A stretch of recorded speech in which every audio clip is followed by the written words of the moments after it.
Sa ngalan po ng ating Panginoong Jesucristo, isang mapagpalang araw po sa inyong lahat. Ang araw na ito ay pag-aralan po natin mula sa Lucas chapter 1 verse 30 hanggang 31. Ang batang si Jesus ay haring walang hanggan at tagapagligtas. Sabi po sa banal na kasulatan, sa wikang Tagalog, sa Lucas chapter 1 verse 30, kaya't sinabi sa kanya ng anghel, "Huwag kang matakot, Maria, sapagkat kinalulugdan ka ng Diyos." Verse 31, makinig ka. Ikaw ay maglihi at manganganak ng isang lalaki at siya'y tatawagin mong Jesus. Verse 32, maging dakila siya at tatawaging anak ng kataas-taasan. Ibibigay sa kanya ng Panginoong Diyos ang trono ng kanyang amang si David. Verse 33, maghahari siya sa angka ni Jacob magpakailanman, at ang kanyang paghahari ay walang hanggan. Purihin ang Diyos sa pagkabasa ng kanyang mga salita. Tayo po'y saglit na manalangin.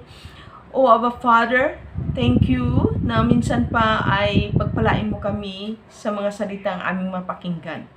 At ikaw po nawa ang patuloy na malugod at salamat sa mga karunungan at kaunawaan na siyang nagmumula sa iyong sumaaming lahat. Purihin ka sa aming kalagitnaan. In Jesus' name we pray. Amen and Amen. Mula po sa Lucas chapter 2 verse 1 to 12 ay pinapatunayan ng mga pantas mula sa silangan na siya ang hari, na si Jesus ang hari, Diyos at tagapagligtas, tanda ng kanilang mga dalang regalo, no? Na may iba't ibang simbolo, no? Ang mga regalo nilang dala sa ating Panginoon na sa kanyang kapanganakan ay pinapakita na kung ano ang future o mission ng batang si Jesus sa kanyang pagsilang sa mundong ito. At tunay na ayon sa propesya na siya ay magiging hari sa angkan ni Jacob mula sa lahi ni David. Makita natin na pinapatunayan ng mga pantas kung ano at sino si Jesus dahil sa kanilang mga regalo. Number 1, makita natin na ang regalo ng isa sa pantas ay ang gold. Gold as a symbol of kingship on earth. So pinakilala na si Jesus ay hindi lamang siya maghahari sa angka ni David, kundi siya ay maghahari sa langit at sa lupa. His kingship on earth ay inihayag na. At ang pangalawa ay ang frankincense as incense as a symbol of deity of Jesus Christ. Pinakilala sa pamamagitan ng frankincense na kung saan ang kanyang pagiging 100% Diyos at 100% na tao. Kaya siya naging tao at nanirahan sa piling natin. Isinilang siya. At maging handog siya bilang isang tao. May dugo, may laman, no? May buto.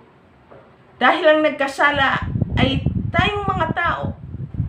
At siya ang karapat-dapat na magsilbing isang karapat-dapat na handog sa harapan ng ating Panginoon.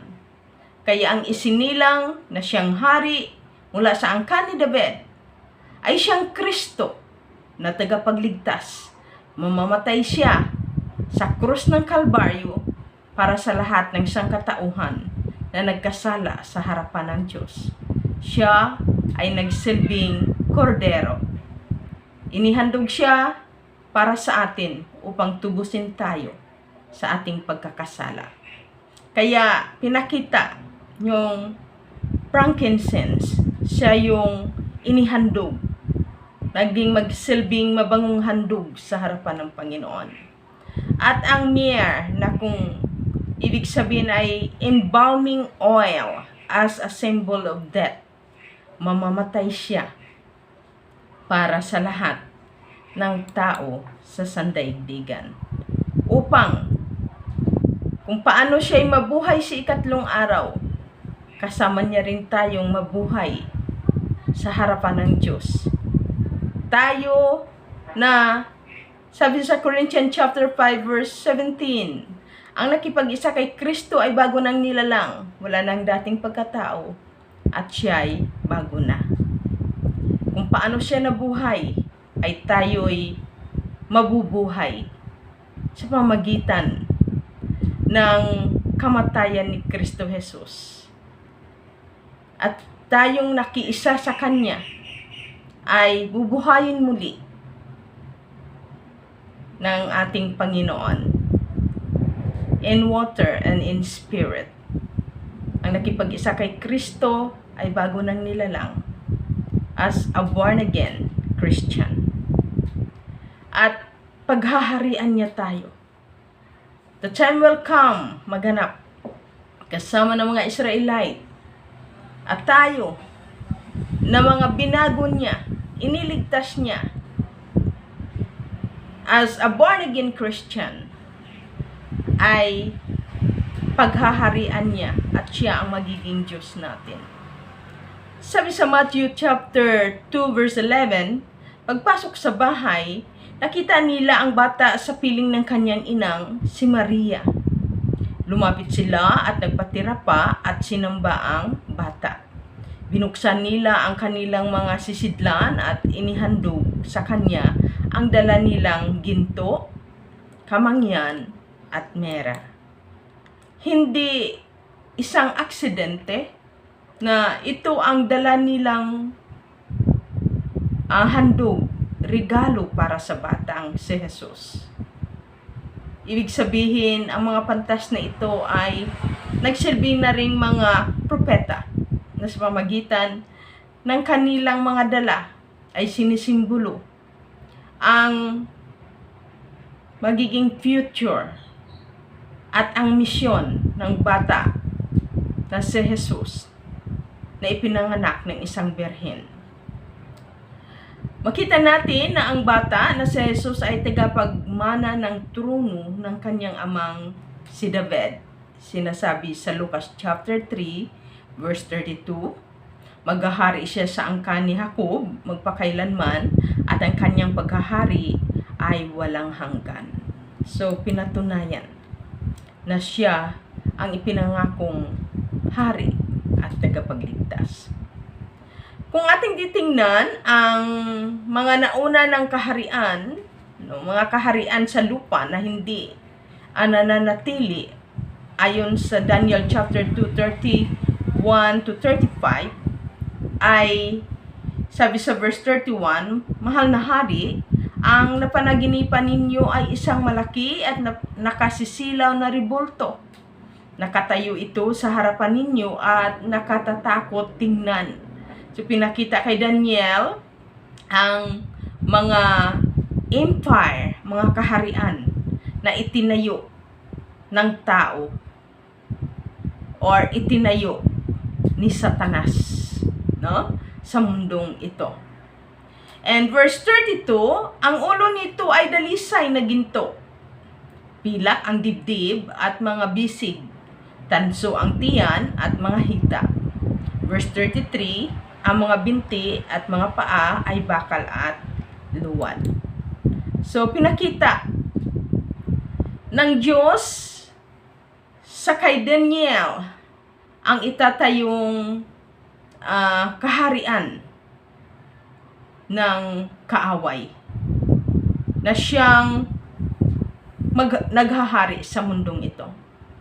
Empire, mga kaharian sa lupa na di nagtagal at nagsasagawa ng batas ni Satanas dito sa mundo.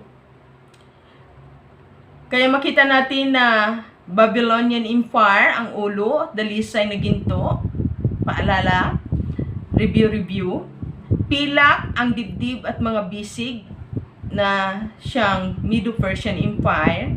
Tanso ang tiyan at mga hita, siyang Grecian Empire. At ang pang-apat, ang mga binti at mga paa ay bakal at luwad sa Roman Empire. At itong mga hindi nananatili na kaharian at ang kanilang isinasagawang batas ay batas ni Satanas sa mundong ito ay hindi mananatili. Dahil the time will come ay malapit na nga na maganap ang kaganapan na kung saan matatapos na ang apat na empire nito upang lubos na maghari ang tunay na kaharian sa langit at sa lupa.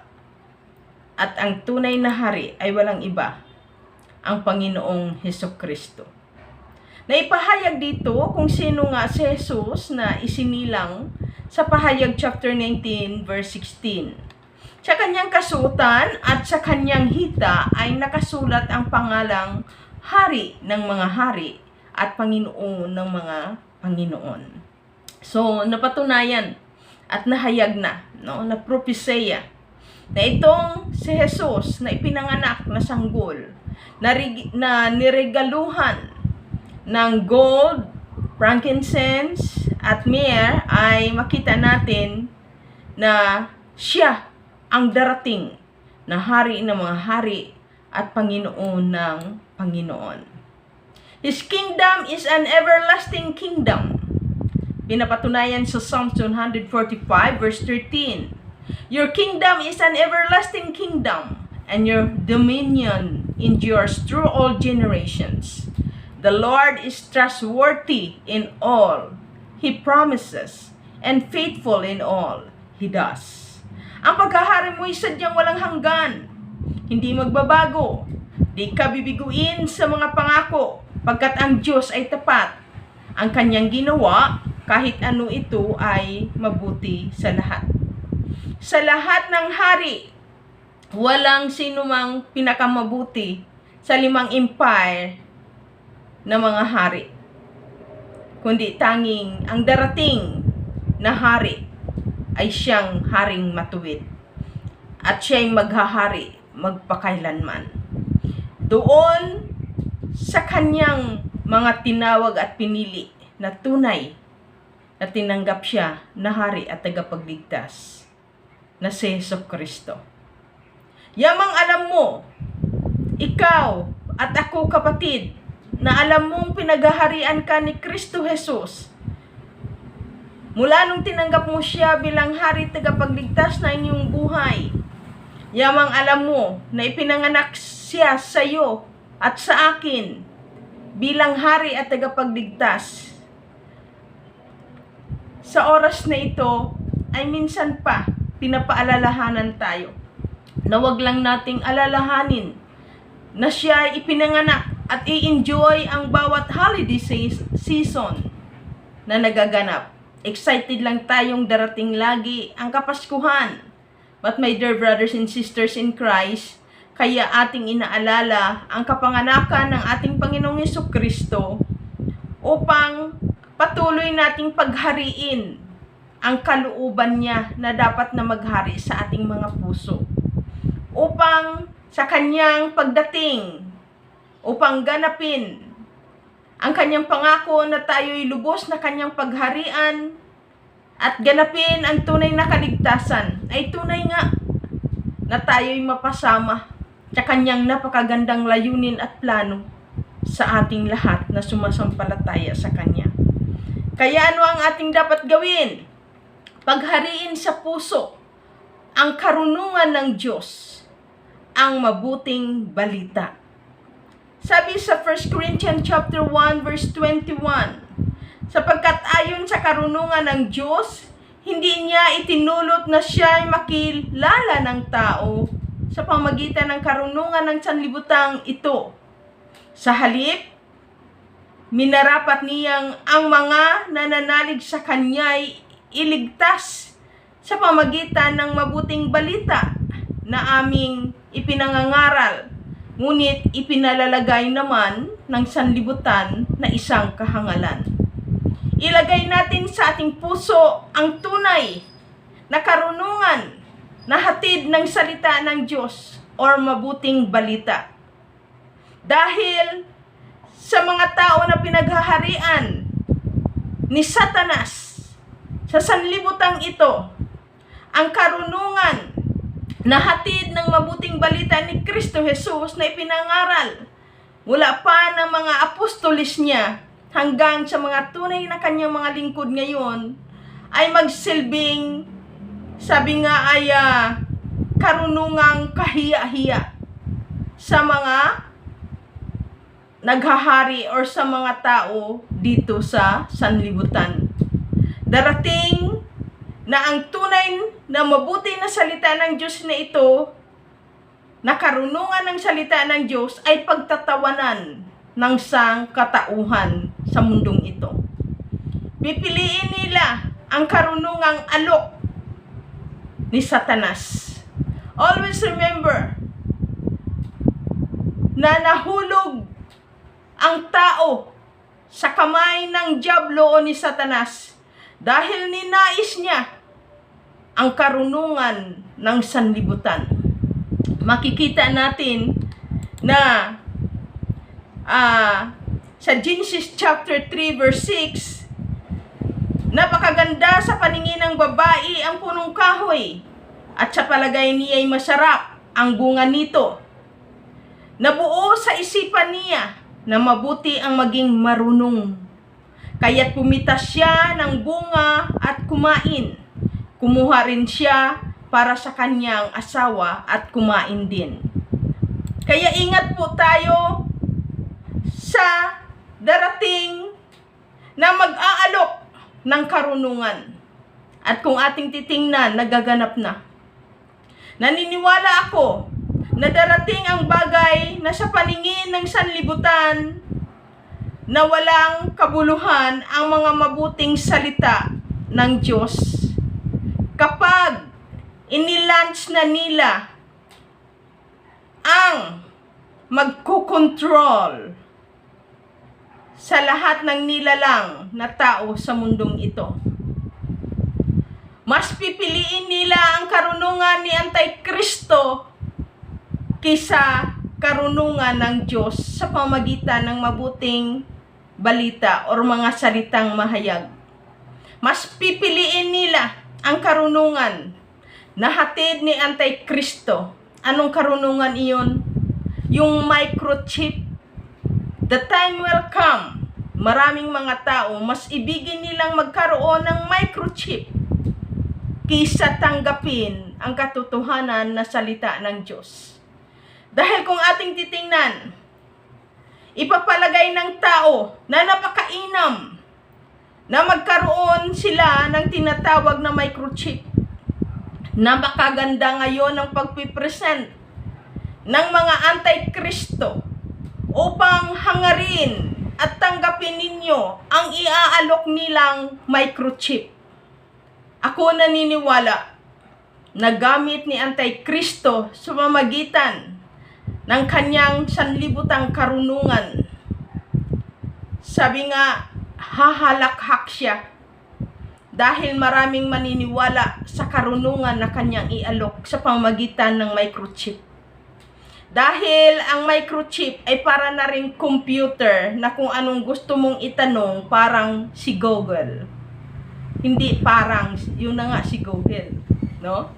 So, itong Google na ito, at anumang gusto mong malaman sa buong mundo, ay sa iyo ay magiging posible na sa pamagitan ng microchip.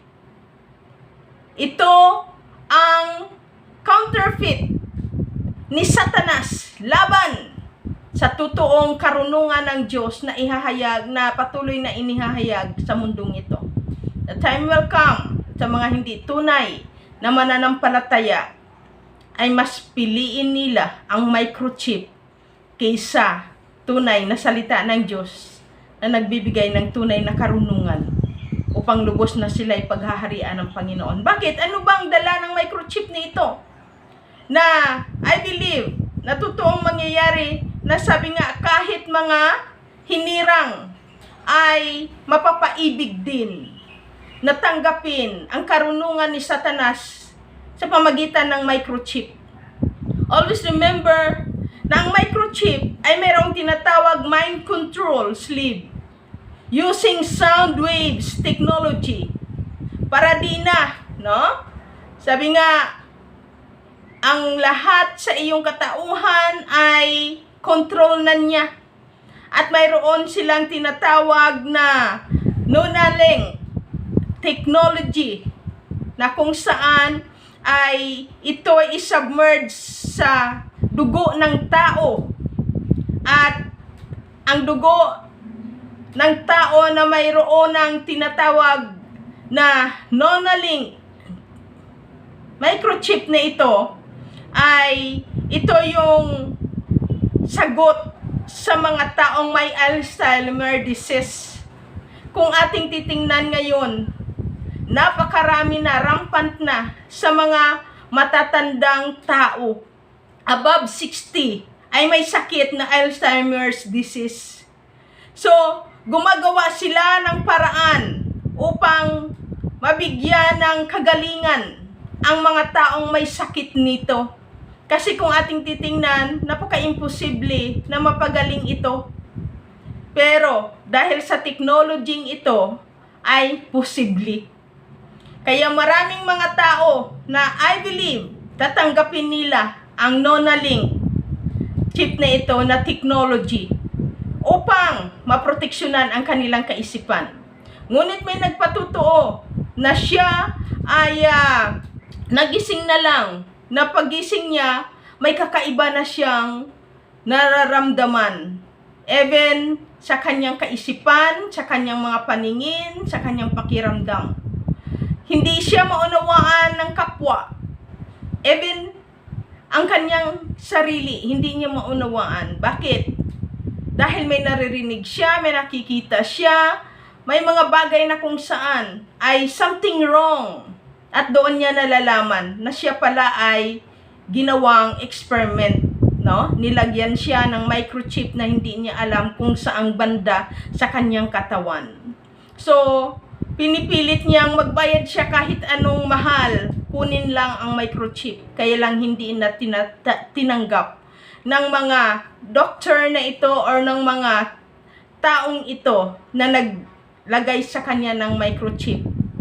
Kasi ay tinitingnan kung ano ba ang magiging epekto sa tao kapag nilagyan nito. So, kaya marami ring ibang mga tao na nalagyan nito na nagpapakamatay kasi mas lalo silang parang mga buang, no? At hirap na hirap sila sa kanilang buhay.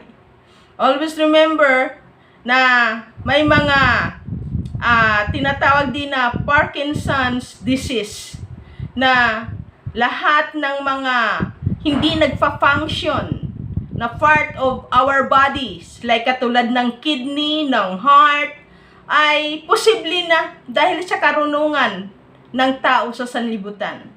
Gagawin na nila itong machine, ang heart mo, ang kidney mo, kaya magiging part na parang robot ka na, no? At sa pamagitan ng chips na ito, no? Ng microchip na ito, ay magaganap na. So, dahil sa mga malulubhang sakit, sa puso, sa body, and then sa mind, so, sabi nga, magbibigay sila ng solusyon sa pamagitan ng microchip. At ito yung karunungan ng tao, no? Ni Satanas, na siyang mamamayagpag sa huling mga araw. Okay, kapatid, kapag maabutan nyo ang ganitong panahon, buhay man kami or patay, even me, na siyang nagpapaalala sa inyo, kahit anong mangyari, huwag kayong magpalagay ng microchip. Dahil ang microchip na ito ay karunungan ng sanlibutan, that the time will come, pagtatawanan nila ang karunungan ng tunay na salita ng Diyos. At mas naisin ng tao ang karunungan na ito ng sanlibutan na alok ni Antikristo kisa mga salita ng Diyos. But always remember, ikaw at ako, paghariin mo sa iyong puso ang tunay na salita ng Diyos na may hatid na karunungan ng Panginoon. Kung nais mo that the time will come ay lubos ang paghahari sa iyo ni Kristo Jesus at lubos ang iyong kaligtasan. Iwasan mo na malinlang ka ni Satanas na maibigay sa iyo ang microchip na ito. Maaari na ito na ang sinasabing mark of the beast na kung saan tatak na iyong tataglayin. Always remember na kung ating titingnan ay ang karunungan na ito ang siyang magkokontrol upang pagharian ni Antikristo at pamahalaan ang sangkatauhan. The time will come. At I'm sure mayroong magpapatatag, pero kapag dumating na siya na hindi makapagtrabaho, hindi na makakain ng pamilya, hindi na siya makapagpagamot, hirap na siya, samantala yung ibang mga nagpalagay na nito ay patawang-tawa na lang, wag nawa dumating balang araw na magmamakaawa ka kay Antikristo at sabihin, gusto ko na ng microchip kasi hirap na ako. Kapatid, naway patuloy na alalahanin mo sa Matthew chapter 24 verse 13, ang manatiling tapat hanggang wakas ang siyang maliligtas at siyang paghaharian ng tunay na buhay na Diyos. That is the reason why Jesus Christ was born, para sa iyo at sa akin, upang ibigin mo na pagharian ka ng kanyang mga salita. Dahil the time will come, papipiliin ang tao, karunungan ng Diyos o karunungan ng sanlibutan. Kapatid, yamang alam mo na ang salita ng Diyos na ito, naway, pilitin mo na pagharian ka ng tunay na karunungan na salita ng Diyos, na ang Diyos mismo. Always remember, ang sabi sa Colossus chapter 3 verse 15, paghariin ninyo sa inyong puso ang kapayapaan, kaloob ni Kristo, sapagkat ito ang dahilan kaya kayo tinawag upang maging bahagi ng isang katawan as a body of Christ. Verse 16, at ang mga salita ni Kristo ay itanim ninyong mabuti sa inyong isip. Magpaalalahanan kayo at magturuan ng buong kaalaman. Umawit kayo ng mga salmo at mga imno at mga awiting espiritual na may pagpasasalamat sa Diyos. Gawin mo na ito ang iyong buhay sa araw-araw. Paghariin sa ating mga puso ang di malirip na kapayapaan ni Kristo Jesus. Anuman ang iyong mababalitaan na mga darating at anumang kagandang mga alok ni Antikristo na hatid ng microchip na ito, naway kapatid, huwag kang malinlang, maging matalino ka, maging mapagbantay, mapagmatsyag, no? Sabi nga, humanda at magbantay dahil ang diablong kaaway ay parang niyong umaatungal at naghahanap ng masisila. Kapatid, paghariin mo sa iyong puso ang salita ng Diyos, na ang salitang ito ay si Jesucristo mismo, na siyang ipinanganak para sa iyo, na siyang tunay na karunungan. Kung nais mo ng tunay na kaligtasan, paghariin mo ang karunungang ito, hatid ni Kristo Jesus, na siyang salita. In the beginning was the Word, and the Word was with God, and the Word was God. He was with God in the beginning. At ang salitang ito ay nagpakatao at nanahan sa piling natin. Pinatutuhanan ito nina ng mga apostol. Walang iba si Jesucristo na siyang karunungan. Kaya paghariin mo si Kristo Jesus na siyang karunungan sa iyong puso. At makikita mo ang katiyakan ng iyong kaligtasan hanggang sa huling mga araw. Kapatid, naway, patuloy na masumpungan tayo even yung inyong magiging anak at magiging kaapu-apuhan. I'm sure sa mga panahon nila ito magaganap dahil nariyan na, pinipresent na ang karunungan ni Satanas sa mundong ito na hatid ng microchip. Naway, ihanda nyo na ang inyong mga anak. Ipaalam nyo na anuman ang mangyayari, huwag silang tumanggap ng microchip. Kahit ano pa ito, kagaling at katalino ang napapaloob sa teknolohiyang ito. Mas piliin nila ang tunay na salita ng Diyos upang lubos na maganap na hanggang wakas ay sila'y paghaharian at makamtan nila ang kaligtasan mula kay Kristo Jesus. Pagpalain po tayong lahat sa mga salita ng Diyos na nagpapaalala sa atin na siya ang Diyos, na siyang karunungan na maghahari sa atin at magliligtas magpakailanman. Ama, maraming salamat sa buhay ng bawat isa sa amin na kami iyong pinagpala sa mga salitang aming napakinggan. Alalahanin mo kami na patuloy na pagharian mo po nawa habang kami nabubuhay. At maraming salamat na hindi mo kami iniiwan ni pababayaan. Pagpalain mo kaming lahat na siyang nakikinig ng iyong mga salita. Receive the blessings of the Lord in the name of the Father, the Son, and the Holy Spirit. Happy holiday.